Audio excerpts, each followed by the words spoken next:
Moi, me ollaan Ulko-Opeista Suomen ladun jäsenyhdistyksessä, joka kokoaa ympäri Suomea ulkona opettavia ja kasvattavia ihmisiä yhteen. Meillä on toimintaa tällä hetkellä noin 10 paikkakunnalla ja tänään me haluttaisiin esitellä teille pedagogisia pihapelejä. Pedagogiset pihapelit syntyivät alun perin Suomen ladun perheliikunnan hankkeessa, jossa tavallisista lautapeleistä tehtiin sitten pihapelejä. Hyvin nopeasti huomattiin kyllä sitten niiden pedagogiset mahdollisuudet. Ja nyt meidän onkin tarkoitus esitellä teille muutamia näistä pedagogisista pihapeleistä. Ja niitä pystyy muokkaamaan aina lapsiryhmälle sopiviksi. Mennäänkö ensimmäiseen? Mennään pelaamaan.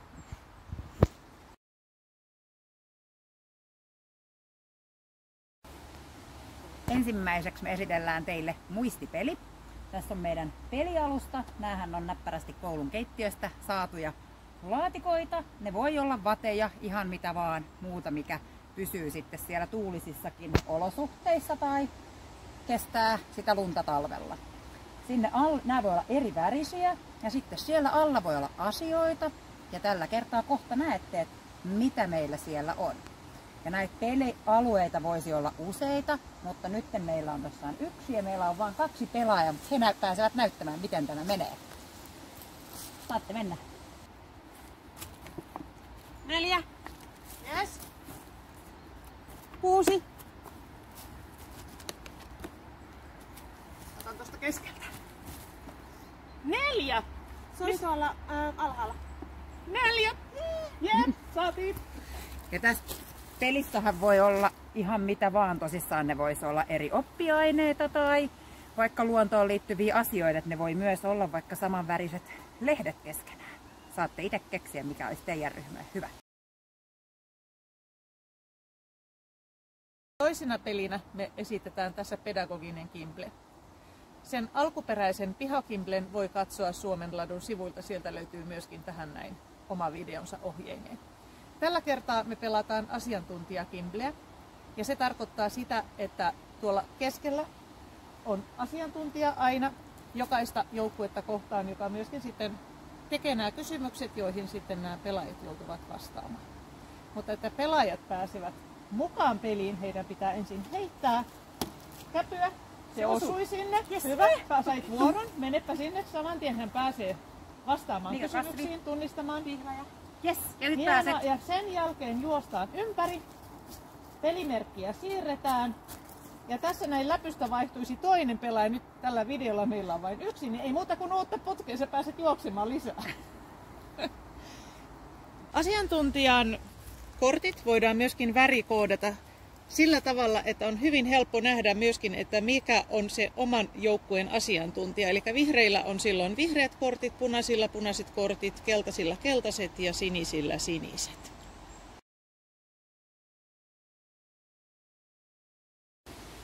Kolmantena pelinä meillä on pihakahuut. Aika monelle on tuttu Kahoot-peli, jota pelataan digitaalilaitteiden kanssa.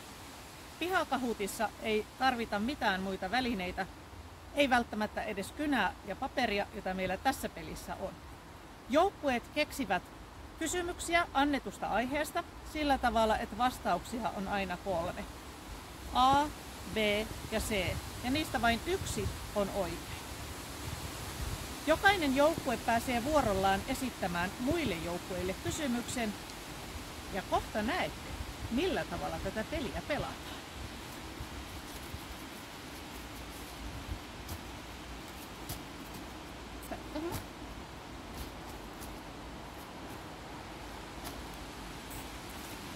Ulko-opetus ei ole toiminnallista ja tutkivaa. B.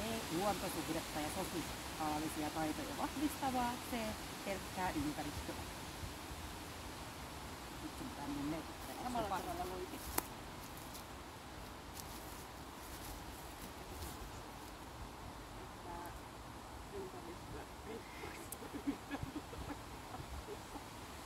Oikein vastaus C. Hyvä, sovitettu. Sitten takaisin. Nämä kaikki muutkin täältä tulee takaisin ja sitten kertoo, mikä on oikea vastaus. C. Joo!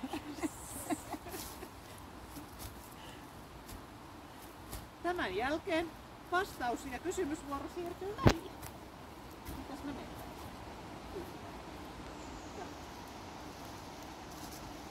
Tule mukaan!